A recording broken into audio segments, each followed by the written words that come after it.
Hey everybody, welcome back to another episode of Hops Geek News, your home for comic books, movies, TV shows, and we typically feature a beer of the week. I am Matt. As always, with me is my trusted counterpart, who is the smartest one of the bunch, Lauren. And today we are going to be talking purely Superman and Friends comic book origins with some comic book recommendations for Superman and things of that nature.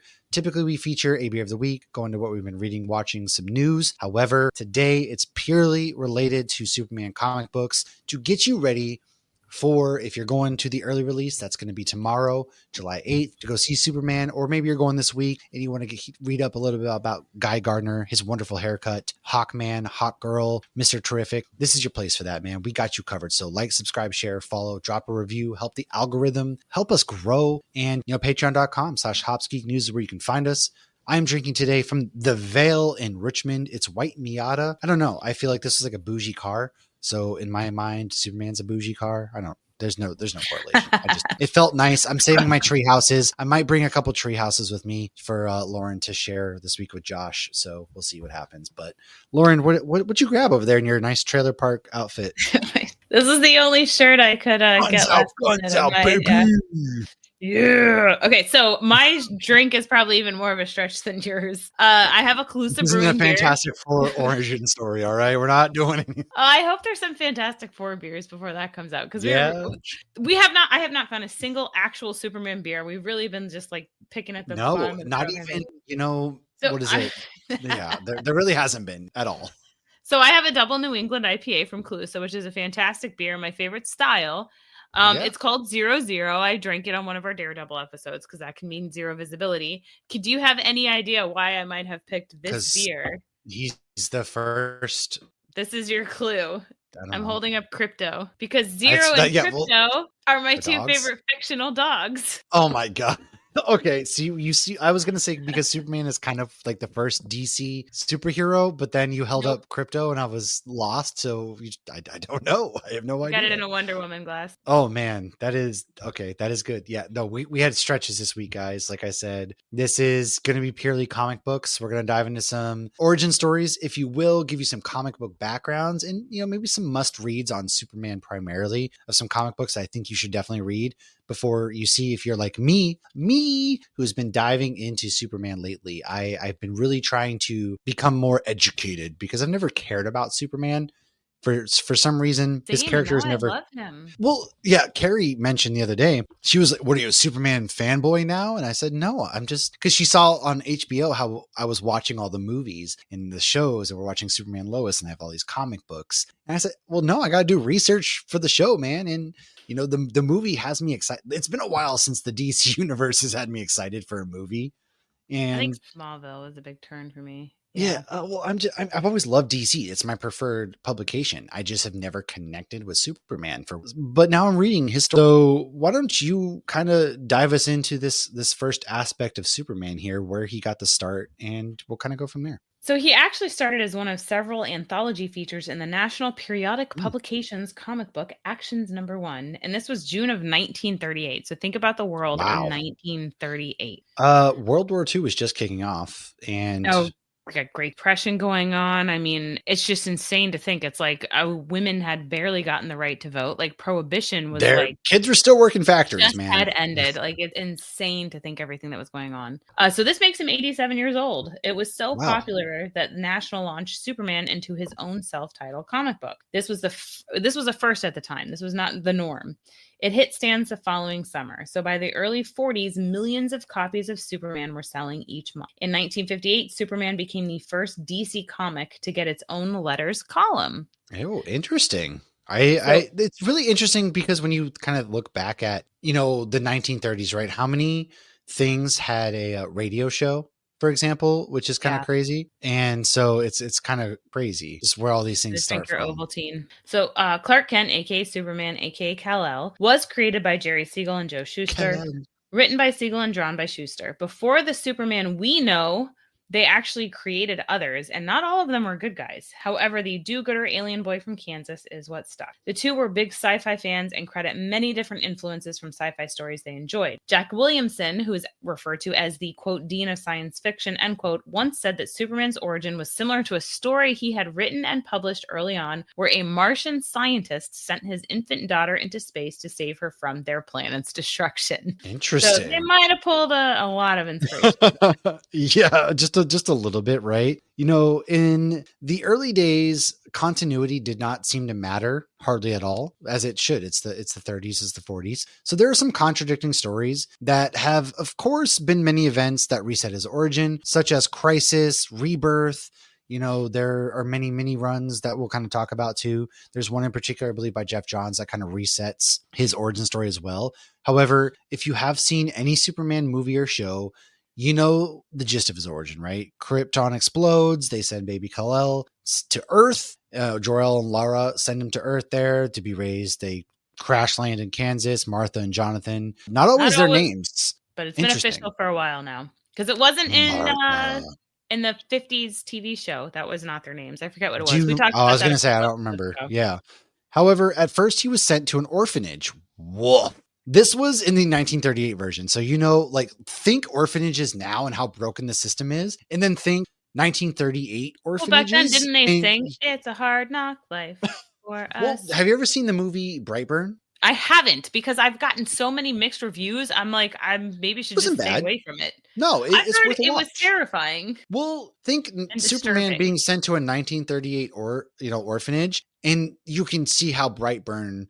I mean, people were selling their kids back then. I almost feel like an orphanage would be like a step up from what was going on. I don't picture just because modern day, the foster care system now and orphanages now are such a broken system that I can't figure that 1938 would be anywhere near better. But no, absolutely not.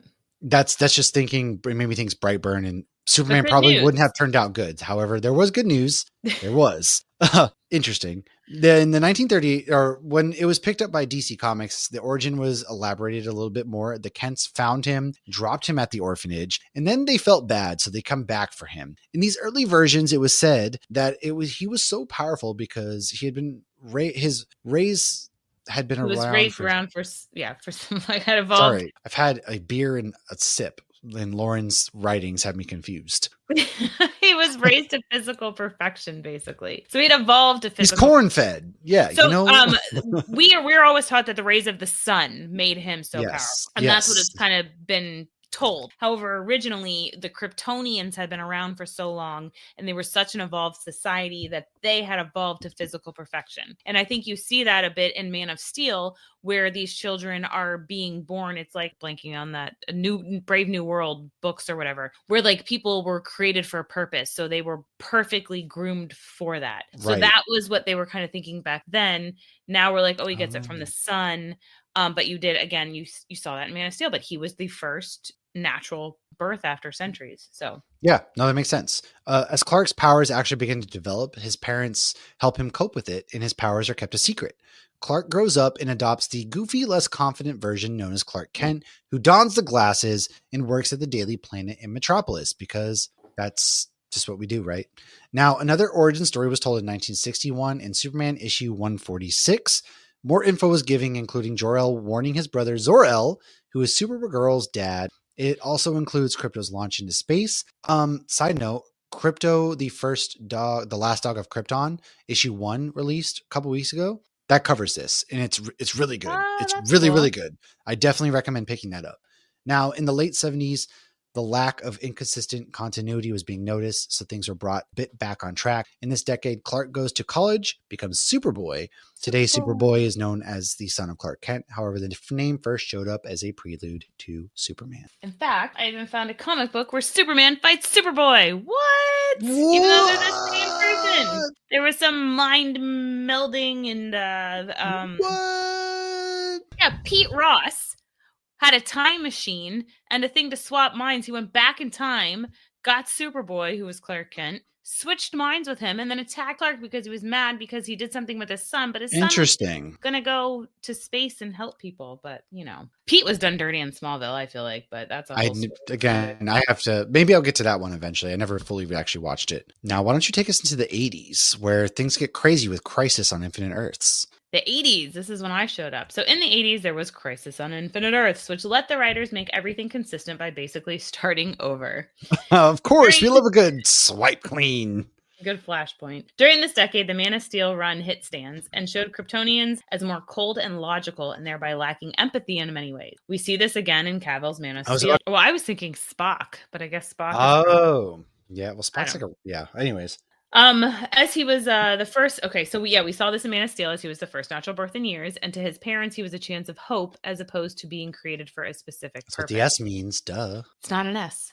It means, on my planet, it means hope. Then in the 90s, which were a crazy time, when Superman is killed by Doomsday, Martha and Jonathan, who's still alive, are very sad. Why did I say Jonathan? Because the very common name. Why did you say Martha? I'm sorry. I'm trying to. I just should. Oh, I know where you were going. I'm muting. Goodbye. At the turn of the century, the Birthright comic then came out, and comics followed media. This is when Clark's origin actually included Lex being part of his childhood, as well as a friend, which was taken from Smallville. Okay, see, that's kind of cool. How do you feel about Lex being known kind of as a friend to Superman? I actually love that. And again, I've always enjoyed Superman, whereas, I grew up watching Lois and Clark, and we always watch the Superman movies. Superman's a household name. Same with Batman. I've always leaned more towards DC because that was the first time I really dove into the fandom and, getting, surrounded by it, loving it, whatnot. Now I feel like I'm getting more into DC, but it was really cool because one of the things I absolutely loved about Smallville is that Clark and Lex are friends, but Lex's dad is evil. So Lionel is evil, and Lex does not like his dad because he sees that he's evil. But one of the very interesting things in Smallville is that Jonathan Kent is mean to Lex, and his actions toward Lex almost push him on. I kind of like that a lot. It's like Lena Luthor and there's some iterations she's kind of a friend to Kara. I like that too. The two of them being friends. I didn't finish Supergirl, but I loved that in the show. I didn't finish, but I really like that because there's something. It almost makes it feel more personal between the two, right? Mm-hmm. Friends got there. As somebody who has lost friends, especially due to the political climate, there's harder things out there than your worst enemy on Earth, or there's trying to explain it in a way that having your worst enemy on the planet, your nemesis, being an ex-friend makes it that much more powerful is, I guess, what I'm trying to say. And even added to the fact that, it makes a little more sense why Lex hates Superman so much, because I never really vibed with why he hates him to the degree that he hates him, because it has always really felt personal to me. And it's like, okay, so Lex thinks this guy who has all this power doesn't deserve it, and he's going to ruin it, blah, blah, blah. It's never felt that personal to me, but being friends would add that layer of personality to it. Well, and Lex was always envious of Clark's relationship with his dad. Yeah. And he would do good, and Martha would see him do good, and then Jonathan would be like, "Well, he's still his father's son," kind of thing. It's like, mother, right? Are you kidding me? You're raising an alien, toxic masculinity. Come on. It was very interesting because outside of the scenes with Lex, Jonathan was a great dad, a great person. Yeah. It is, it is a good show. It's very cheesy at times. I mean, it's CW, it was 2001. Well, right. I mean, show. Early CW. That's why I'm still blown away by Superman and Lois at how good it is, because it's not CW. It's CW, but it's not CW at all. It's so good. It is so good. I'm glad you're watching it. Damn. All right, where were we? So in 2009, Superman Secret Origin was a 6-issue run by Jeff Johns and Gary Frank, both part of Ghost Machine at Image Comics. This miniseries changed some origin after Crisis. The origin started with Clark's first memory, so not on Krypton, which is kind of cool because it's just from his perspective. Sadly, one of his first memories is breaking his friend Pete's arm. He also learns he can fly while saving Lana during a tornado. This is actually straight out tornadoes. This is straight out of Smallville. In 2009, that had to come after that scene. So despite the fact that Tom Welling never actually flew in the show, he did in this scene when he was saving Lana. And he kind of just chalked it up to, the tornado lifted him up or whatever. Right. His other powers kick in here too. He begins wearing glasses as a kid, which I think is smart on his parents. Yeah. And Lex discovers or finds the kryptonite. Clark ends up stopping a rocket that's heading towards their house, which reveals that Krypto is I inside. love that. Yeah. Now, Clark is out as Superman when he rescues the falling Lois. She loves falling. The public opinion is all over the place. Falling in love with Clark. I was about to say she falls so much so that she fell in love with Clark and Superman. Public opinion's all over the place. Lex then announces that he's not even human. Sam Lane tricks Superman to get info out of him about what he intends to do with Earth and Lois. What's your intentions with my daughter? Clark ends up fighting Metallo, who has some kryptonite in him thanks to Lex, and at the end of the day, it's a happy ending with Superman and Lois bonding. In 2011, the New 52, which another highly debatable, people don't really like New 52, it hit stands after Flashpoint. Love Flashpoint. So another opportunity to go back in time and change things.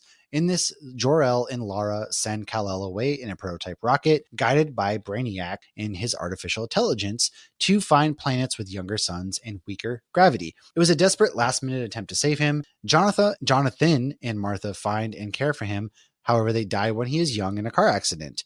Years later, in DC Rebirth, he became Superboy and then saved them. So yeah, before we go into fun facts and comic highlights real quick, I do want to give you some comic book recommendations that actually goes into this whole thing.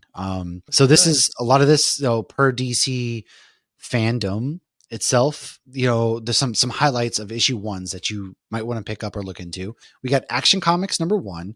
Superman is the champion of the oppressed. Superman #1, Clark Kent gets a job. Superman issue 4 is the first Lex Luthor story. Berenstein Bears are like not kind of title, right? Superman issue 7 is Perry White's first appearance. Superman issue 13 is Jimmy Olsen's first appearance. Superman #30, first Mr. Mxyzptlk story. Action Comics 64 is the first Toyman story. More Fun Comics 101 is the first Superboy story. That's when they accidentally altered Superman's origin. Superman issue 65, Superman meets surviving Kryptonian criminals for the first time. Superman 76, this is when Superman and Batman learn each other's identities. Love this. And Action Comics 158, it's Superman's origins finally are set, and it's his canonical origin from 51 to 86. All right. So now we go into All-Star Superman, which I recently read. It is by Grant Morrison. Right here is the writer, and Frank Quitely. It's pretty thick. And basically in this, Lex tricks Superman into saving Project from the sun. They go in and they get into some trouble. However, the sun overloads his cells to basically give him cancer, where his white blood cells attack themselves. And so Superman's dying, and Lex is put on death row because he gets caught. Disease. For Superman, yeah. And so Superman gets put on death row.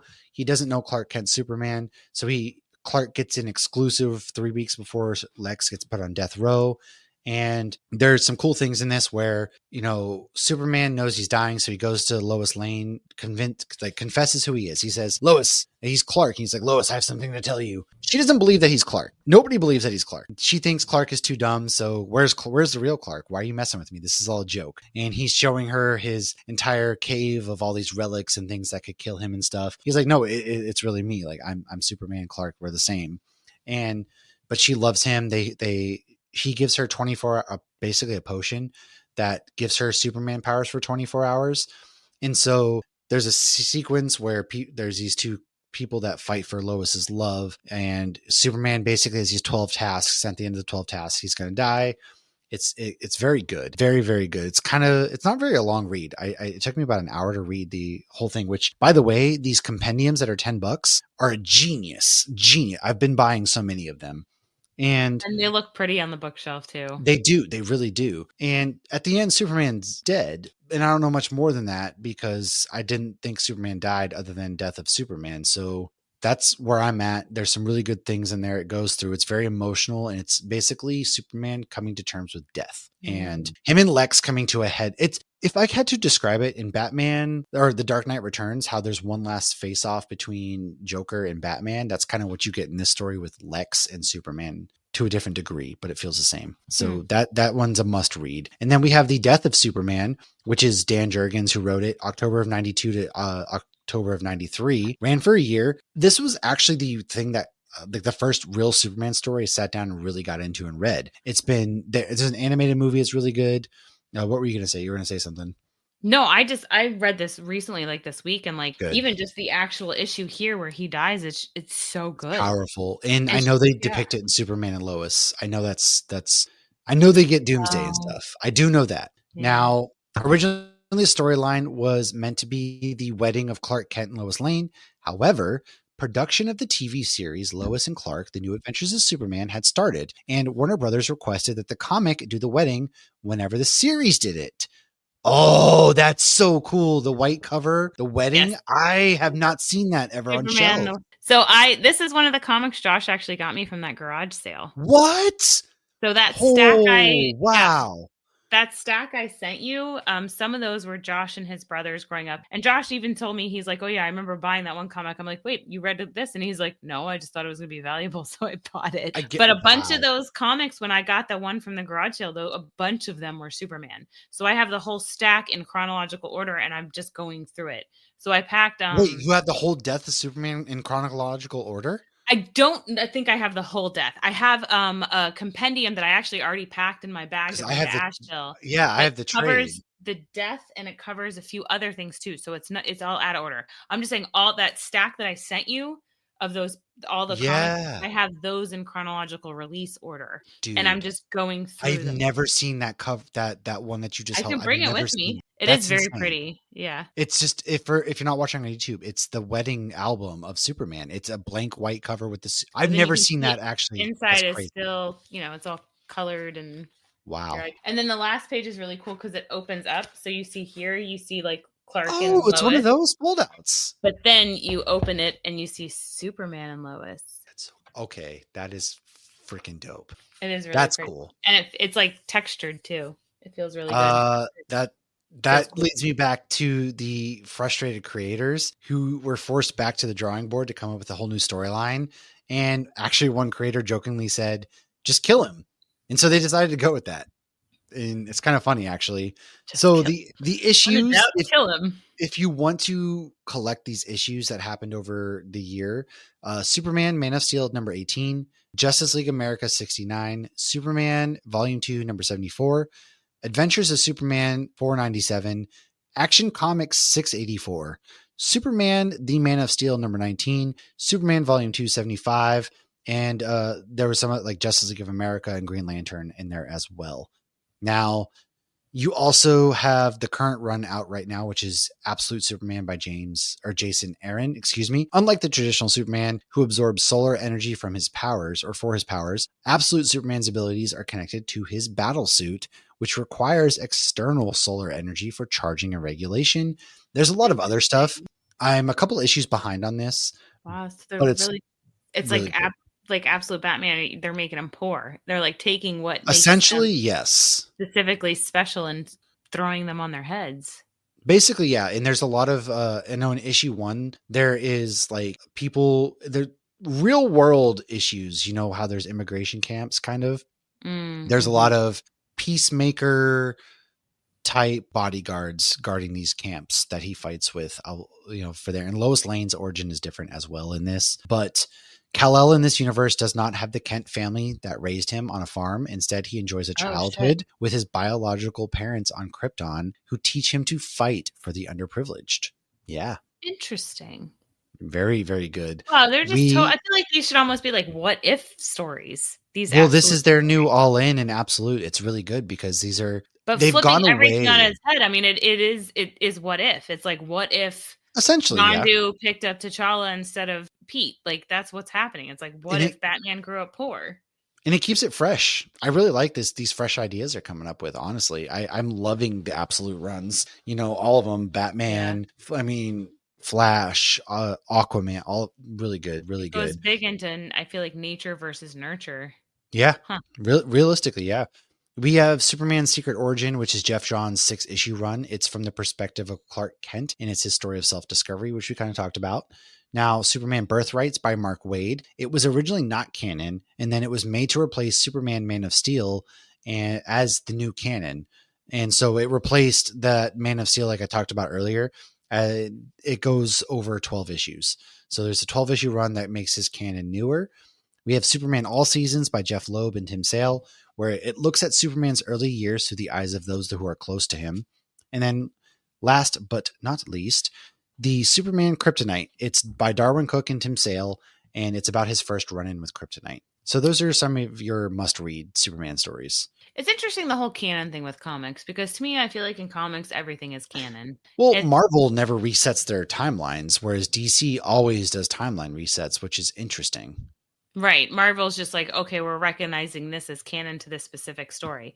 Right. But even like in the MCU, what they're doing now is they've essentially made everything canon. Which DC did the same thing in Crisis, because in Crisis, they referenced Doom Patrol, they referenced Adam West's Batman, they referenced all of it. It's just that's true. But it's true. Like, I feel like the only thing where canon is really relevant is Star Wars. Like, just tell me if this is because it's one. Essentially, yeah.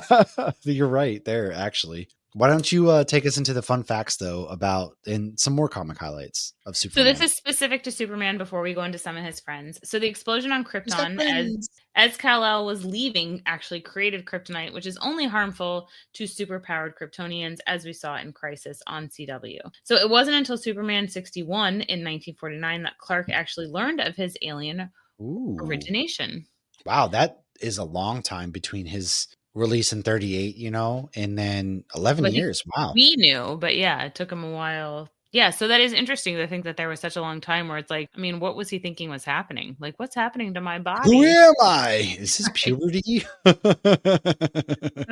It affects everyone differently, Clark. So Schuster and Siegel actually sold the rights to Superman for $130, which led to many lawsuits throughout the years, even after their deaths, which you actually touched on when we were talking about Man of Steel. So while they were in the same comic book in 1941, it actually wasn't until Superman number 76 in 1952 that Superman and Batman first meet. And it's because they were randomly put in the same room on a cruise because the ship had overbooked. Because I'm sure billionaire Bruce Wayne would have ended up in some random room with some random dude because the just random. The whole thing is random. So when a tanker explodes outside, they both want to change into their costumes. Fortunately, though, a light through the porthole reveals their true identities. Wait a second, you are, and you are? It's like a parent trap thing. So they agreed to team up and keep each other's secrets secret. However, their radio counterparts... Their radio counterparts actually met 7 years before that, because like you said it's not before, canon anymore, sorry. Yes, there was radio stories. What was it, War of the Worlds, when they thought like aliens were actually invading and it was just a story? Yeah. Oh yeah, they did the initial War of the Worlds radio story, and people literally thought it was real, and then it wasn't, though. Like, that's crazy. It is crazy. Okay, so during World War II, the U.S. government stopped Superman Comics from publishing a comic where Lex had launched an atomic bomb. This was during the ongoing Manhattan Project, which created the atomic bomb and was confidential at the time. The damn Russians stole our technology. Clark once dated a mermaid in college named Lori Lamaris, because Clark only dates women who have LL initials. He also dated Lila Laryl. She was an actress. What's Lana's last name? Lang. Oh yeah, that's Lana right. Lang. Wow, he really does. He has a type. He has a type. It comes down to initials. I would have gone for the goth baddies. Seems like some LL weird works just as well, I guess. So he actually dated Lila, who was an actress. Time out. Can I interject real quick? And visiting the planet before it was destroyed. Yes. LL makes me think of something very stupid, and this has nothing to do with Superman. Okay. I was an idiot child when I was a boy. My friends and I thought we were so cool because we lived on Liberty Lane that we started a gang called the LL Gang, and we broke into garages, and we used to tag the local skate park with double L. Wow. Were you just trying to attract Superman? Or other women with LL initials, who knows? I mean, it's better than killing your dad with a hammer. Oh, God. Like some people did when they were a boy. When I was a boy. Okay, so my last fun fact about Superman before we go into the other characters. This is a direct quote from Screen Rant, because I was going to try to summarize it, and I'm just going to direct quote it. So, quote, after the Second World War had ended, The Ku Klux Klan was undergoing a revival. They grew more and more violent and audacious with their actions. This did not sit well with activist Stenson Kennedy, and he resolved to fight against them. He decided to join the Klan in order to learn all of their secrets and operations. Once the information was gathered, he learned that the police were not willing to help him in bringing down the Klan. Looking for some way to hit the Klan hard by exposing them, he turned to the makers of the Superman radio show. He hoped that they would be willing to adapt a story in which Superman would battle against the Klan while simultaneously exposing all of their real-world lingo and secrets. The makers of the radio show thought it was a great idea and thus created a 16-part storyline aptly titled, quote, Clan of the Fiery Cross, end quote. The story was effective in demytholizing the KKK and harming their recruitment efforts. So that's really cool.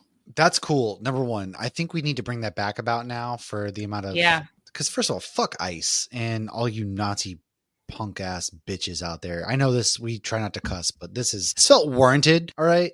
And we need to get back to some of that, okay? Because there's so many people out there playing dress up and putting on these masks where convenient, you can breathe, you fat ass, all of a sudden. That we should probably use Superman, truth, justice, in the American way. That means demeaning people like the KKK and beating their asses. I'm just saying. I'm off my soapbox. Apologies. We shouldn't have to remind not apologies. No, not apologies. Because if you sit here and you back any Nazis or what's going, fuck you. First of all, well, and if you're listening to us and you're surprised that we feel that way, you clearly you're not must. The story of the comics and whatnot that we're listening and you can't like comic book superheroes. Not listening. We don't listen to radio shows anymore. Nazi, no, you don't. I'm gonna gatekeep. You can't be a fan of this stuff and enjoy. No. I mean, you can. You're just missing the point. And you're stupid and you're a piece of trash. But let's go into Lois Lane, who first appeared as Superman, Superman.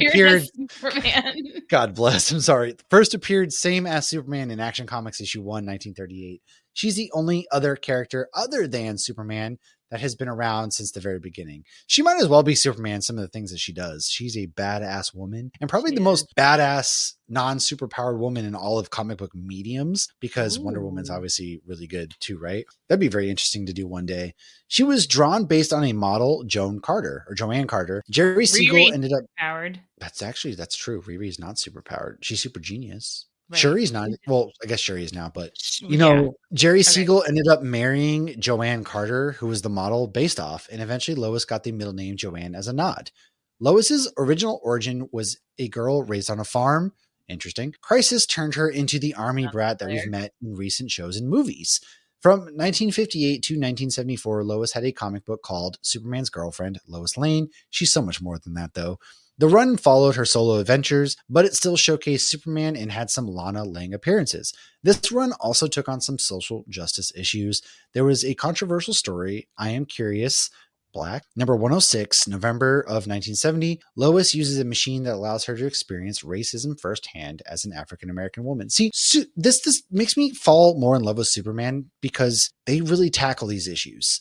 Yeah. And I think comic books should be doing more of that right now for this younger generation of people.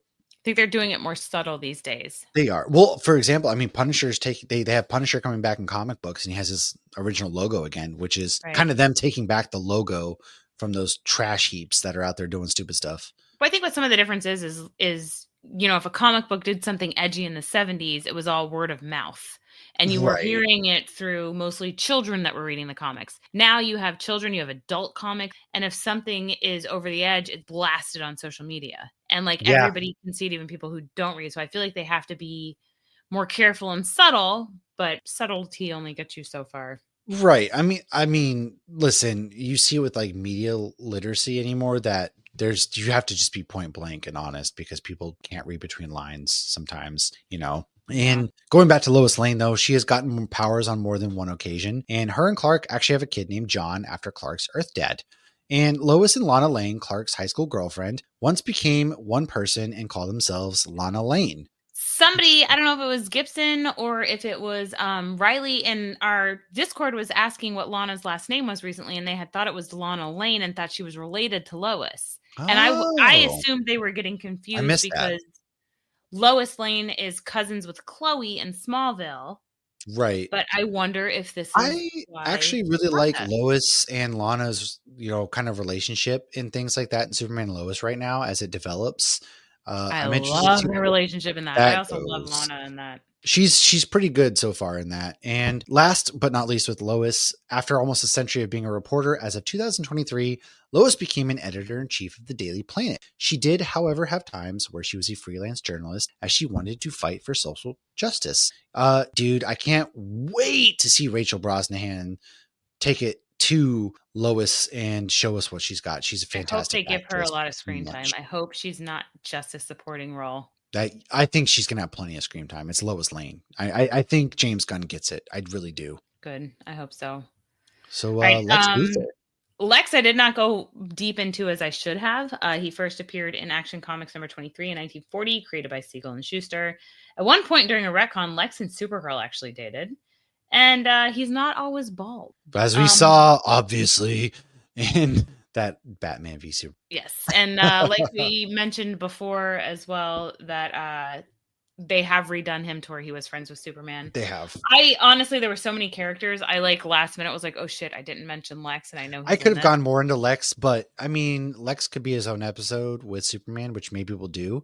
I will say there's a lot of people might have seen the meme, but in the Justice League show, the animated series, Lex switches bodies with Wally West, and he takes off his mask to find out who he is. And he takes off his mask as the Flash, and he goes, I have no idea who this is. And it's one of the most hilarious moments of the show because he's so excited he's going to find out who these members of the Justice League are. He takes off his mask. I have no idea who this is. And it's so good. But Clancy Brown has played the voice of Lex Luthor a lot. We've gotten different iterations, of course. But yeah, we can obviously do live action Lex too. Yeah, I think that Nicholas Holtz can nail this one. Shave that beautiful hair he still has. Oh yeah. So Jimmy Olsen though. Why don't you tell us a little bit about Jimmy Olsen? So Jimmy Olsen, God bless him. So he first appeared as a named character in the story Superman versus the Archer and Superman number 13 in 1941. He showed up unnamed and in Action Comics number 6. So it's like theories that he's in the background in Action Comics number 6, but he's not official until Superman number 13. He was again created by Siegel and Schuster and Bob Maxwell. His full name is James Bartholomew Olsen, which I find funny just that some of these names get reused because obviously that's the Flash's name is Bartholomew. You have Martha used twice and just, it's always funny. So Jimmy is consistently the lovable young Daily Planet photographer. However, the Supergirl version was less bow tie, reminds me of Archie more hot for some reason in my and head. Because he has the freckles. That makes sense 100%. Yeah. Yeah. But that's right. He was played by somebody totally different in the Supergirl show. Yeah. It was a hot guy who was like an equal to Superman and not just fanboying over Superman. Yes. Although he did fanboy a little bit over Supergirl. How could you not? Fair. So he did have his own run too, though. Superman's pal, Jimmy Olsen, which did very well. He once turned into Turtle Boy. In the Superman family comic, he became a reporter with the nickname Mr. Action. And over the years, we've seen less bow tie. I still think, though, it should come back as bow ties are cool. Bring the bow tie back, man. Bow ties will never go out of style. I'm sorry. I'm a big fan of bow ties. In the few random comics I have read in the past week with Jimmy Olsen, for one, I'm shocked he wasn't in Cavill's one because he's very important. He's a photographer. Two, he ends up becoming, though, like a big time news reporter guy, too. Mm-hmm. He is not so much of a dweeb as I feel like he is portrayed in media. I would definitely agree. Would absolutely agree on that. And I really hope, again, that he gets his time to shine. The actor, though, I felt like that has been cast, because we both know him from Santa Clarita Diet, not to bring up drama, but not to bring up old stuff. I hope he does a good job of being that still fanboy, but also I think he will. Being his own personal badass. Yeah. Well, because if you see it in a lot of these animated movies or comic books, Jimmy is always in the action with Lois because he's following Lois as the camera guy, right? He's always Lois's kind of right-hand man. And he's down to do it. He's not scared. He's ready to go too. He doesn't shy away at all. He is with Lois. He's in the shit. He is constantly always there. And so I want to see that.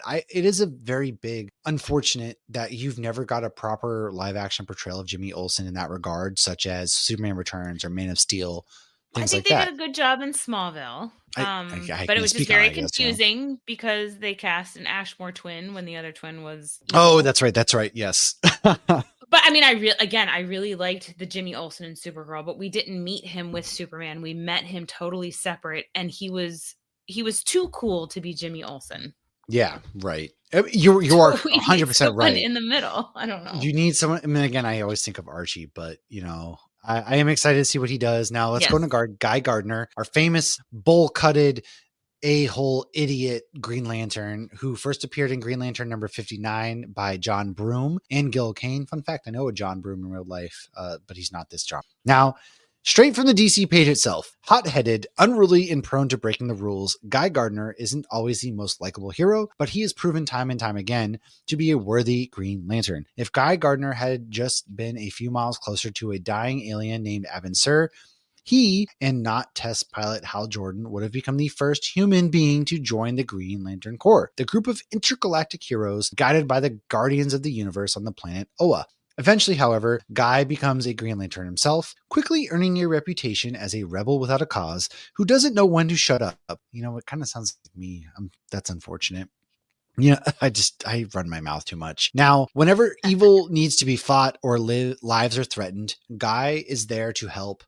Don't expect him to be nice about it. He has skills such as hard light constructs, instant weaponry, force fields, flight, durability, alien technology, skilled fighter, and Nathan Fillion will be playing him. He's got the bowl cut. He's definitely misogynistic in a lot of his comic book runs too. But I feel like we're seeing a bowl cut Nathan Fillion portraying the Green Lantern. We're getting comic accurate. But he's gonna so freaking win people over so much faster than sexy Ryan Reynolds, Hal Jordan. And I just think that is hilarious. You know what's hilarious too is there are people when the first trailer. That's true. Green. Well, he's got the jacket. Won't be animated. He's got the leather white coats. Well, he's got the white and black. But what's funny is when the trailer first dropped, there were people who were, "What's with that haircut? Why does he have that hair?" Blah blah blah. Guys, it's from the comics. Okay, come on. I'm loving it, but in the comics, it's not as bullish. Depends on the run, I guess. Maybe. I guess the runs I've seen, it doesn't look great. I mean, he needs a new barber. He has an awful haircut, but so does some people in modern day. But it doesn't look like it was 1987 and his mom literally put a bowl on his head. Which is what it looks like in this. I had a bowl cut growing up, okay? I really did. So did my husband. No, I would love for Josh and I to compare bowl cuts. Oh, we can show you pictures. My mother-in-law had the Flowbee. Do you know what the Flowbee is? What is the Flowbee? Where it sucks your hair and cuts it. So I thought that was fictional from Wayne's World. I did not know it was That's real. A real thing? It's a real thing. And my mother-in-law used it on all three of her sons and offered to give it to me for mine. And I said, I thought that was a joke. For poor Logan. Oh, no. I would never do that to Logan. Do that? Well, that would be a great way to do. I mean, dude, his head got shaved a lot, especially during COVID, and that wasn't great. That's but hilarious. I would not do. Oh my God, that's hilarious. Oh God. Let's go into Angela, the engineer, whose first appearance was in Authority number 1 in 1999.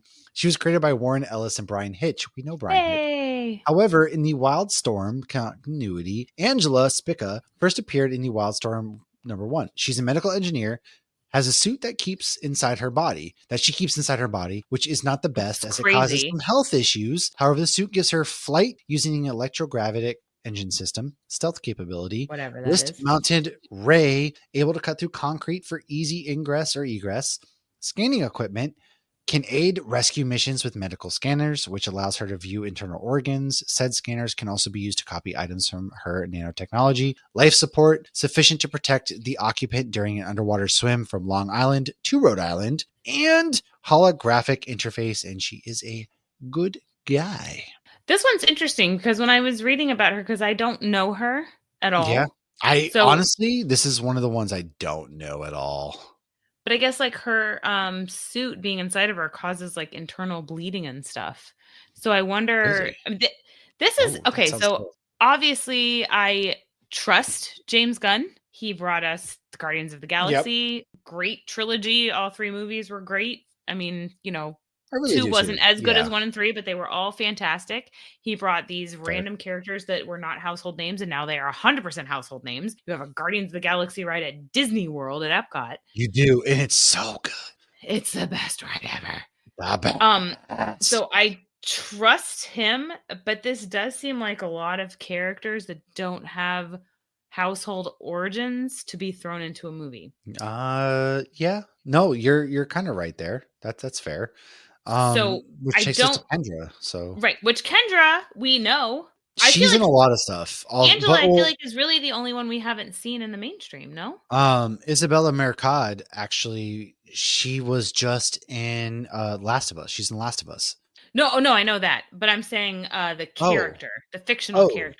Angela is the only fictional character we don't know like really much about. Yeah, I don't think I've ever like that HawkGirl's one's in maybe HawkGirl and Mr. Terrific are both in the Arrowverse. Yes, correct. And Krypto's in So that cartoon. dive into HawkGirl with us a little bit here. All right, so this is Kendra Saunders HawkGirl. Her first appearance was again in 1999 and the JSA Secret Files #1. She is a metahuman. She has immortality, reincarnation, and a very large knowledge of things that she has gained from memories of past lives. She's a skilled archaeologist, she's a detective, and she is very much so highly trained in hand-to-hand combat. And of course, she is a weapons expert. So she was actually granted her powers from the nth metal, NTH. She got her superhuman strength or ability, a healing factor, and she can fly. Originally, her abilities came from a harness and large wings that she can control. However, later portrayals instead granted her power through the metal, which later grafted with her physiology, granting her powers similar to Thangarian lifetime, whatever that means. Oh. So she's immortal through reincarnation, if that can be considered immortality, because she can remember her past lives. She again knows a lot, because think like if you could take all of this knowledge you've learned in your lifetime, remember it, and go to another and gain all that, like that'd be really freaking cool. Well, and also probably really sad. So this knowledge makes her a trained archaeologist with an affinity for ancient Egyptian history and alien world. And so we did meet her in Flash and Legends. She actually dated Cisco. But I don't know if you remember, if you were still watching, she and Hawkman would find each other, and they had, gosh. I do remember that. This from, so right, they had like fallen in love, and then somebody else was in love with her and like cursed them. They get like separated, but they always come back to each other. But they always find each other, kind of thing. Yeah. Yes. So yeah, but yeah, we have Dora playing her. That's right. She was Dora as well. And we have Michael Holt's Mr. Terrific, actually, who was created by John Ostrander and Tom Mandrake. This is actually the second iteration of Mr. Terrific, but his first appearance was in Spectre Volume 3, number 54 in June of 1997. And I kind of want to go in real quick. Created as part of DC's 2011 reboot of its continuity with the New 52, Mr. Terrific received a self-titled ongoing series written by Eric Wallace and Roger Robinson. And from there, Michael Holt is a child prodigy who demonstrates advanced intelligence at a young age, comprehending the works of physicists Niels Bohr, Albert Einstein, Max Planck, and Richard Feynman. Before becoming a superhero, Holt possesses 14 PhDs. Wow. And was holy crap. Time for that. What the heck, man? He was a self-made millionaire too. And aside from that, he was also an Olympic decathlete. Holt has been noted as the most intelligent member of the Justice Society of America and the third smartest person in the world. He contemplates suicide. Him an Arrow. Yeah, right. Yeah. He does contemplate suicide after the death of his wife, Paula, and unborn child in a car crash. His previous atheism is exacerbated by trauma, and he comes to not believe in souls or reincarnation. However, this is where the Spectre, aka Jim Corrigan, comes in, because he inspires him to become the superhero Mr. Terrific, inspired by Terry Sloan, where he joins the JSA. And you're seeing that right now in the Mr. Terrific Year 1. That's kind of what I talked about in our previous issue, where I would read issue number 2. So right now in the DC All-In series, there are 2 issues. Mr. Terrific Year 1 plays into that expertly. And he's got, a lot of things. So he's multiple fields, right? He's skilled in medicine, engineering, science, martial arts. His uniform and equipment were designed with a mask that doubles as a communication system and enables him to detect various forms of energy. And he has his T-spheres, which are remote controlled floating robotic spheres with multi-functions that include holographic projection, hacking into other machines, and generating energy bursts. And he has a T on his face. Yes. And, he was in the Arrowverse, Curtis Holt, I who loved was him in the friends with Arrowverse. Facility. I do He like was that Mr. so Terrific was there. sweet. They took him, so it was played by Echo, but he was so sweet in the beginning, and him and Felicity were just friends. And so he Yes. was like the guy in the chair kind of thing. And then as the show developed, he became in the field. So He I does. really feel like they It's Echo 100% Kellum did who plays him in the Echo Pelham. Arrowverse, Thank you. yes. I was literally He's in the reading 4th Echo, season when and you get introduced. He's a he member of stuck Paul around for Motet. a while. Yeah, no, he Yeah, does. and, like, I remember it was, like, an issue with him and his husband too because, like, obviously the husband didn't want him going out there because that's a big thing too, like, when you're dating somebody or married to somebody who's a superhero, like, There's a lot of every time they risk. go out, you never know if they're gonna come home, but him Yeah. and Felicity had such great chemistry, and he was so smart, and I didn't even realize until I was prepping for this that that was Curtis. I did not put 2 and 2 together. Interesting, yeah. No, I Because the guess I always CW forget. Arrowverse is just kinda I've It's forgotten there. I more mean, than so much. I've forgotten, like, half of what I remember. very, very true. But What last I said kind of didn't make sense, but you knew what I meant. I know what you meant. And why don't you quickly take us through Krypto real quick, who's kind of our last big character before we kind of wrap things up here. And this is the first time we're seeing Krypto in a movie that's not, like, Yeah, animated. Krypto has only been in basically animated or comic books right now. Yeah, which don't knock the superhero pets. It's a great He's movie. been So, around for a while. first appearance was in Adventure Comics number 210 in 1955. So he's been around That's what I'm since saying. Like, he's been around since 1955. 55. Actually, in this Superboy or Superman versus Superboy comic, Krypto saves the day, man. When Superboy goes to Oh, the Kent man. farm, he's like, oh my gosh, because so Superboy is in the body of Pete, but he's in the future. And so he goes to the Kent farm. He's like, I'm sure I find some of my old amazing tools to save the day. The only thing he can find that he thinks will save the day is Krypto's whistle. So he whistles for Krypto, and Krypto comes and saves Which the day. reminds me of the trailer for this upcoming Superman film where he's David Cornsweet's laying in the snow. He whistles for Krypto, which is James Gunn's dog, and but the extended trailer is he's just jumping around like a puppy around him. It's so cute. Okay, so like I said, his first appearance 1955. He had his own ship, which was knocked off course, so it took some time to get to Earth. By the time he Why gets did there, they send so many single ships? My God. because they weren't preparing. It was I last know. minute. It was an emergency. I'm sorry. So he gets there, and Kal-El is actually a teenager already called Superboy. He was created by Otto Binder and Kurt Swan. So because he is from Krypton, the sun gives him the same kind of powers. His name, when pretending to be a regular dog, is actually called Skip. Very original. Oh. Before Crisis, he actually died saving Superman's life by biting the neck of a bad Kryptonian, which irradiated him. There are many different versions of Krypto, including one where he was the product of testing Krypton genetics on Earth animals, which I thought that was actually really cool. So one of the things I wanted to say, as far as we were talking about this earlier, and it came back to me just talking about why'd you have so many ships sending. So one of the things I loved about Smallville, and I don't know if this happens in the comics, maybe as I'm going through my stack, I'll find this, because every time I see Jor-El and Lara send Kal-El to Earth, I'm like, you could be sentencing your baby to a worse death. And I was going to say Vanessa. Lara even says that. If he doesn't find where he's going to, he's just, he's going to starve to death in space. He's going to die alone. Like, wouldn't it be better for a quick death in the arms of your mother as an infant? I'd rather, at this point in life, I don't have superpowers, so just, God, end the Earth already. So in Smallville, Jor-El, because he knew what might be coming, he scouted planets and found the Kent family. So he put the coordinates in. So it wasn't Jonathan, it was I believe it was Jonathan's parents.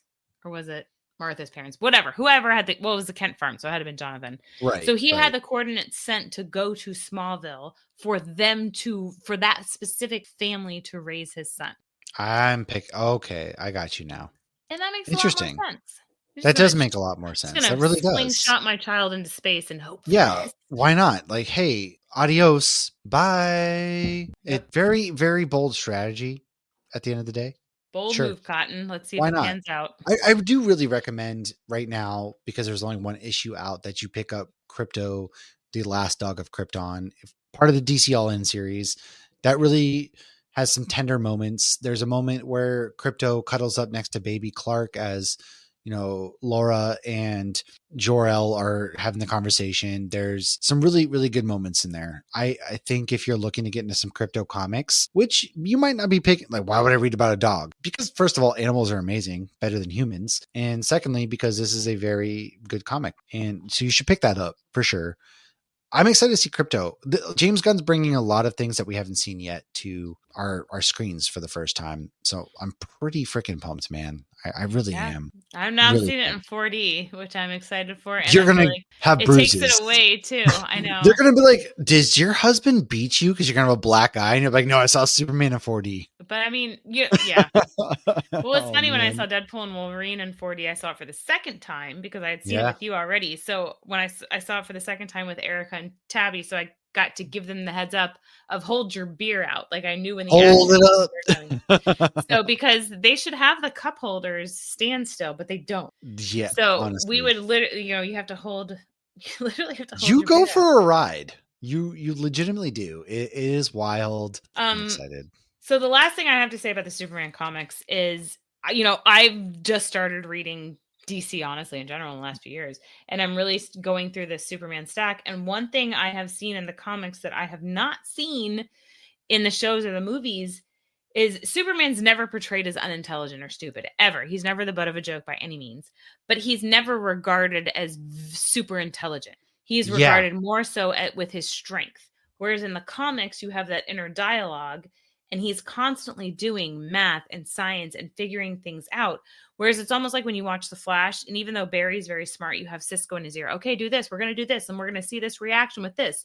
Right. Superman in the comics is doing all of that in his inner dialogue and using all of his skills. Which I like a lot better. Yeah. And I feel like we really don't get that. Like I love the Spider-Man that has the web slingers because it showcases his intelligence. As opposed to or not that Tobey Maguire's not intelligent. Well, he's not that intelligent. He would have been able to figure things out a little better on his own if he was more intelligent. But Superman's really smart. He is. In All-Star Superman, one of the things that they do is the outcome from him with the sun is enhanced, smarts essentially. But he is smart. Oh. He really embodies as well. I think he's an underrated character. And I say underrated because coming from me, I don't care. I've always struggled to get into him because I felt he was too Boy Scouty and overplayed. And I'm like, Boy Scout. You can look at Batman. Was it Batman Hush? Yes. It's like, come on, Boy Scout, save Lois. And that's how they snap him out.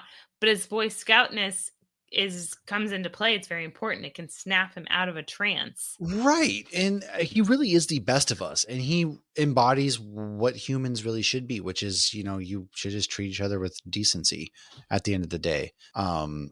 And as I read more of Superman, I do get more into him. And then David Gordon Sweat is obviously getting me really excited for Superman. I never saw this coming. I really didn't, but I'm really glad that this is coming out. And I'm really glad because you're really getting into DC now because as a DC Comics, I've always just loved DC Comics. So seeing you don the Superman and excited for a Superman movie, has me even more pumped. Grew up with Batman movies, but I feel like the CW Arrowverse, shout out to Tim and to my brother-in-law, Jared. They're the ones that you need to watch Arrow and Flash. You need to.